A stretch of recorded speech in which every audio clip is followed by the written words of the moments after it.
Hello everyone, and welcome back to another episode of Showcase on Elden Ring. Okay, by today's request we're doing the Executioner's Greataxe. Look, it wasn't too hard to get my hands on. Alright, let's begin. So, the description reads, a bulky cleaver welded to a long shaft, said to have been used to dispatch the remnants of defeated armies, felling them like timber. Perhaps this is the reason why it excels at critical hits. That's the important thing about this weapon. And the skill uses the Warcry. Now the Warcry is a bit of a holdover from Dark Souls 3, and it does have some uses. I don't particularly like it, but it's still a use. Not sure how popular it is with other people, but luckily this time around we can actually change such things. Alright. For the Warcry though, it's a flat ability that, increases rough damage, as well as animations. But enough of that, let's go on some stats. Now you can see we already do plenty of extra physical damage. Given the size of the weapon, that's no surprise. And also, this is the only Greataxe to show a little bit extra critical damage, which I'll quickly show soon here. Moving on from that though, we got roughly our scaling, and basically it's mainly scaling off of strength. Not so much dex. The requirements though, you'll see you need pretty much a strength build just to wield it. So you're doubling down with strength if you're not leveling every stat, like my weird wonky build. Defense wise, it could be used as a decent shield, but not relied upon heavily. And of course the skill ability you got is the Warcry, which is a flat ability. Yeah, it's alright. Now as I'm scrolling through, you can see that all of them do not feature any additional critical damage. This is the only Greataxe to do so. So, visually. Well, visually, it's a Greataxe, yes, but its historical counterparts does not exist. This axe features an inverted blade. No axe really uses this. Reason why, it brings the ball center of gravity forward on your weapon. And it'll be no longer in the center of the weapon, but forward. And most wooden shafts you would have for such a large, hefty blade would probably snap after a good dozen or so swings. That said, having such a blade in history would force the cutting action to the middle of the blade. But really you can use the standard typical one and to have it cut at any other point from the natural curve most axes take.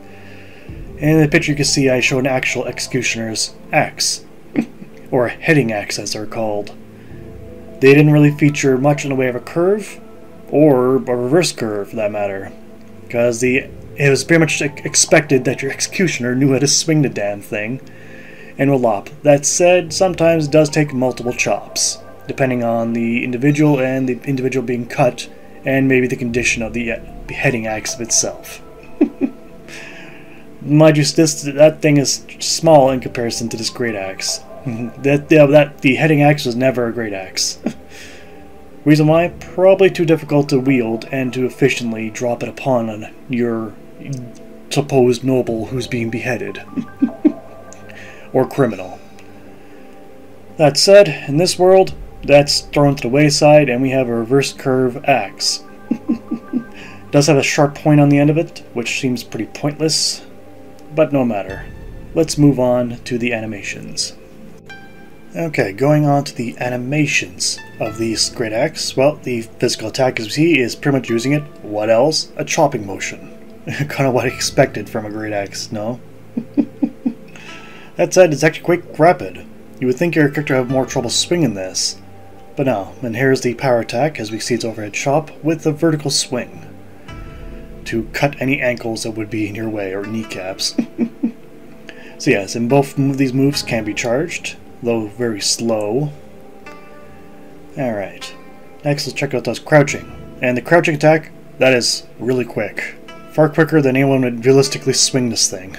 And of course the power attack version of the crouch does not exist. But that has to be said nonetheless. Alright, let's see, next is quick step attack, which is also pretty rapid. You'd bring as if the thing is almost made of paper mache, the character swings that damn thing. And of course the quick step power attack does not exist. Alright, next let's do the sprint attack here. Now you can see the sprint attack is appropriate overhead chop, which is the majority of the animations for this weapon, which makes sense. You want to bring that weight down, and you see the power attack, however, is a vertical swing. Fairly hefty, as it sends dirt flying. Next we have the jumping attack, which, it's a jumping attack. You swing the weapon and you're almost lurching forward with it when you swing it. And of course the power attack version just brings it down like a Greataxe as if it was a guillotine. Alright. I think we're going to go on to two-handed animations. So, the normal attacks, we're almost the same. Just doing them with two-handed animations, and I don't know, albeit faster. Putting them side by side, it seems faster, arguably. Now for the power attack, we got pretty much a dedicated vertical swing with the overhead falling up. So that's pretty darn handy there. That's pretty hefty. And of course you can also charge this attack, as we see here. Though opponent being hit by a second one of those attacks in succession would be pretty unlikely. But no matter. The crouch attack is yet again also very fast. This time makes more sense how we were able to swing it that fast, though it's still a little too fast to be realistic. And of course the crouching power attack does not exist. Alright, I've got a quick step attack, and I see it's a... I don't know how to describe this. Uppercut?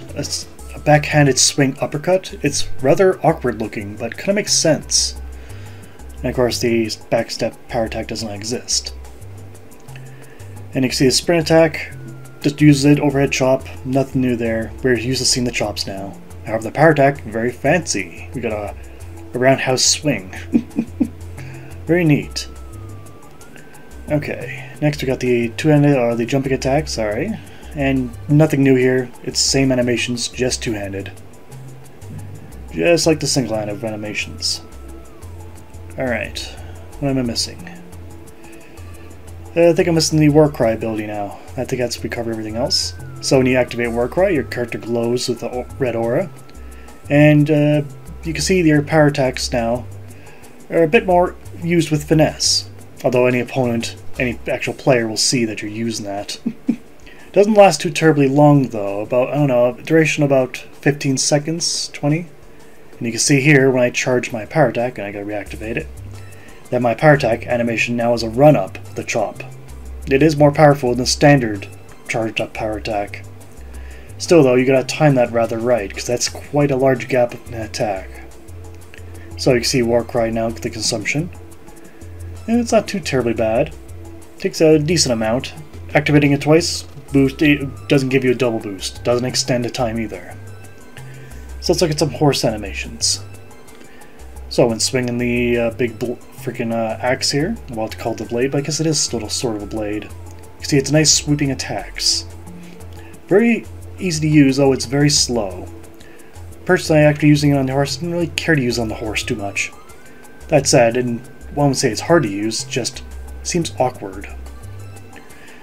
But you can see the power attacks is very much an easy heavy swing, and you can also charge and hold that at the side, as demonstrated right here, and hit opponents as you ride right by them. Almost said drive that time. Okay, now, question. Does using Warcry and going back on the horse change the power attack? Well, it does not, and I'll prove it right here. As you see, still same attack. Does it make it stronger? I didn't test that. Probably, but you only got such a small window that it can't be really that useful if it did. So it's kind of redundant. No matter though. Now, question is, where would you find this? Now here in Caelid, you can see him at this church here. Just spawn here, and I'll show you the way myself, because it's not something I can just point to on a map this time. There's a couple places to find this, but I simply done this one myself. Because it's no interference getting to the enemy itself, though there's only one of them. There are some locations on the map where there's two of these skeletons that wield this Greataxe. Yes. This is a grindable item. You have to, well, kill an enemy repeatedly and hope he drops it. So that can be pretty tedious in itself. But here in this strange little gap right here past the old man statue that will points to catacombs, you'll find the skeleton wielding this. Alright. Using this Executioner's Greataxe. Really, when you use any Greataxe, you must use the leverage of the weapon itself to your advantage by breaking an opponent's poise. And you see, against these casual enemies, it's not upgraded yet by the way, it easily overtakes most of their poise. That said, if we bump it up to a Royal Knight, things change a little bit. These guys have significantly better poise with armor, a tower shield and such, a good tower shield, and you're not able to actually get through it, and he usually takes advantage of that. So I would like to use a power attack on them, but that's incredibly difficult as the guy likes to come out swinging. Where the lesser tower shields, if you will, don't really provide much in terms of defense for the other enemies. Now something interesting, I decided to take a shield, and I'm surprised this has a shield parry. So when you do, if you're not familiar with it, when you hold a shield up and you have a moment when an opponent bounces off to do a shield parry, which is an immediate counterattack. It leaves opponents open for critical attacks, as you see there. Pretty damn handy considering this axe does extra critical damage. Although, some people may still opt to use this two-handed, though there's no way to use the shield parry, of course, with two-handed. Alright. So enough of that, let's go on to some shield breaking. So, one-handed, you can see, get through in two hits. Makes sense. Alright. Next, we're going to do power attacks one-handed. Without charging it, it takes two hits. So that's kind of pointless. Best to use one-handed normal attacks. Now, two-handed normal attack, two hits, yet again. Two-handed power attack, one attack. So, best way to get through it, really. In my opinion, for this weapon. Now, if you were to, say, jump. Strangely, jump and normal, two hits. I kind of would have expected one hit. Okay, next, jump and power attack, one hit. Although when you can do it on the ground, it's really your choice, but I kind of prefer to do it on the ground. It's easier to aim. Now, since this is a weapon that does a lot of poise damage, I took it against some dudes with much stronger shield buffs. These guys aren't much of fighters, but their shield defense is amazing. And despite this big weapon, I was unable to break their stance. So let's go on some upgrades. So here's the base upgrade for the weapon. As you can see, my build is almost to that point. I've been slacking the last couple days, my apologies, but still close enough to that damage, where the bonus damage almost overtakes the physical damage. Almost. But if you were to fuse it with the heavy gem, which I'll use for the rest of the review, you can see that it does overtake the base damage. And it mainly goes all in with that strength build, which makes sense for the means to wield this weapon in the first place. So yes, in terms of using this weapon, it's really down to your build and what you consider useful. I think it's more dependent on you should stick with the strength, but you could use the other various damages in terms of total AR rating. You got magic, and magic providing one of the strongest AR rating, by about 20 points. Not a whole lot of difference, but again, depends on the opponent you're fighting. If someone's weak against these various elements, that's what you should go with if you commonly fight those enemies, or if your build accentuates the existing stats. I'm not sure how else I can explain all this. You're just seeing the numbers, and I think for once I'll let you just watch.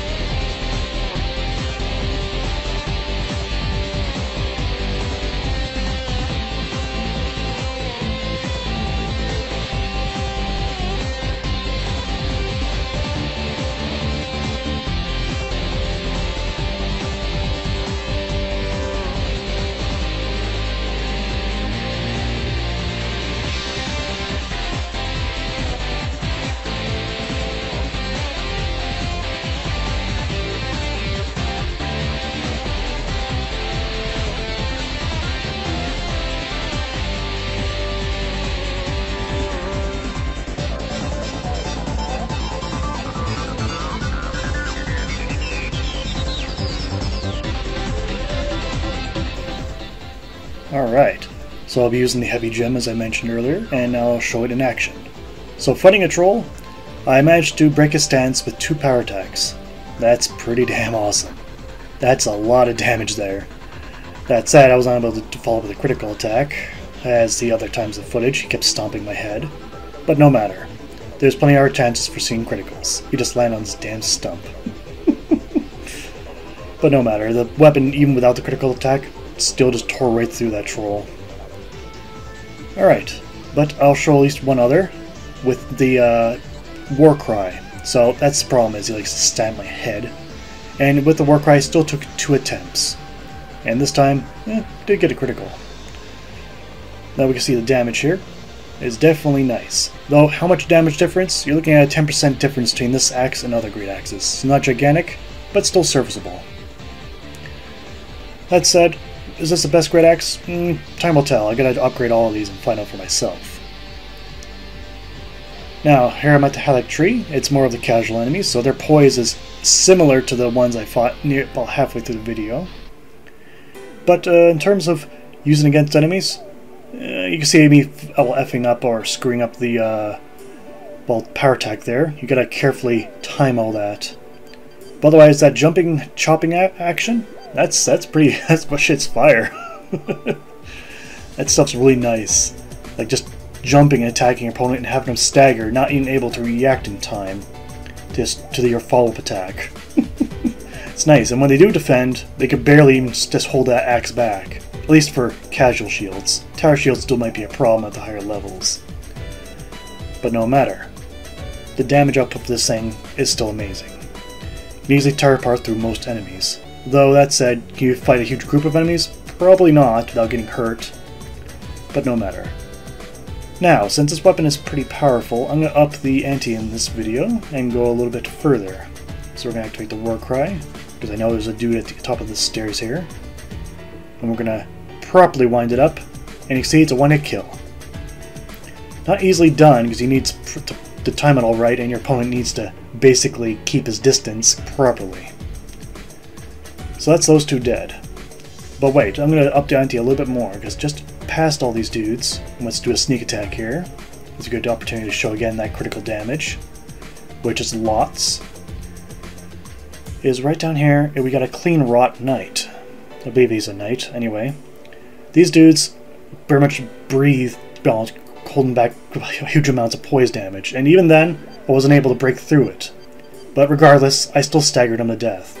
Props to his buddy here, and just, letting him die. Alright, let's go on some pros and cons of the Executioner's Greataxe. On the pro side, it complements a strength build, and has plenty of damage to offer. And it does have extra critical damage, which is pretty damn handy.